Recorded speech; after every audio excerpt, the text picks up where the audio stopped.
Merci, Monsieur le ministre. La parole est à Madame Kosciusko-Morizet. Merci, Monsieur le Président. Ma question s'adresse au Premier ministre. Monsieur le Premier ministre, vous n'êtes pas avare de sentiments. Vous avez d'abord déclaré votre flamme à l'entreprise. C'était au MEDEF, au mois d'août. Quelques jours après, vous renouveliez vos serments à l'attention des socialistes. C'était ici, dans l'hémicycle de l'Assemblée nationale. Et puis dimanche soir aux 20h, les Français apprenaient, avaient la confirmation que vous aimiez aussi François Hollande.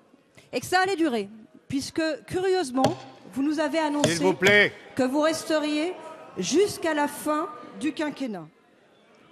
Aux rumeurs de départ, Monsieur le Premier ministre, vous opposez donc un engagement qui déborde notre Constitution. Dans notre Constitution, en effet, c'est le président de la République qui nomme et qui révoque un Premier ministre. C'est l'Assemblée qui lui vote ou pas la confiance. S'il vous plaît, on écoute la question. À quel prix, Monsieur le Premier ministre, à quel prix avez-vous acquis la garantie de l'emploi que vous nous disiez dimanche? Et c'est là toute la question. Rester, pourquoi faire? S'il vous plaît, écoutez, rien ne justifie ça. Certains espéraient que votre nomination serait l'occasion d'insuffler un petit peu de dynamisme à François Hollande. C'est le contraire qui s'est produit. C'est vous qui êtes gagné par le hollandisme. Et les symptômes sont maintenant connus. L'hésitation, l'incohérence, l'inaction. Comme François Hollande, Monsieur vous avez Baïs, de recul en renoncement sur l'écotaxe, sur la réforme des départements, sur les déficits, sur l'Europe. Oui, on dirait que le maintien à Matignon a un prix. Votre liberté d'agir et de réformer. L'allégeance à François Hollande lie votre main droite. La course après votre majorité lie votre main gauche. Merci, Monsieur Madame. Le Premier ministre, la parole est à Monsieur le Premier ministre. S'il vous plaît, vous écoutez la réponse. Monsieur le Président, j'ai la réponse. J'ai le sentiment que la question m'était effectivement j'ai l'impression posée. Madame la députée, moi j'aime beaucoup qu'on parle d'histoire d'amour et je comprends que pour ce qui concerne les relations personnelles, ça vous intéresse. Je vous ai entendu au lendemain de votre nomination, grande responsabilité dans votre formation politique, passer le temps de cette émission à critiquer celui qui avait été nommé secrétaire général.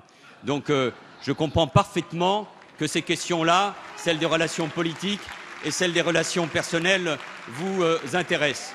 J'ai rappelé dimanche soir, d'ailleurs, les éléments de la Constitution que je connais parfaitement. Je sais qui m'a nommé et je sais qui me fait confiance. Mais j'ai rappelé tout simplement parce qu'avec le Président de la République, nous l'avons ainsi décidé, qu'effectivement, je menais ma mission jusqu'au bout, ce qui ne devrait pas être une surprise, et je la menais jusqu'au bout avec la volonté de réformer ce pays, avec le sens de la justice et de la lutte contre les inégalités, parce que c'est évidemment ça la priorité pour ce gouvernement et pour cette majorité. C'est ça ce que j'ai voulu dire tout simplement aux Français. Alors je vous remercie de vous intéresser à mon sort, je vous remercie de pouvoir me donner l'occasion de vous dire que oui, jusqu'au bout, pour réformer, parce que ce pays a besoin de se réformer, a besoin de réformer son économie pour être plus fort, plus compétitif. Nous avons besoin de nous appuyer sur nos entreprises comme nous avons besoin de nous appuyer sur nos salariés. Nous avons besoin aussi de nous rassembler, nous l'avons démontré il y a un instant,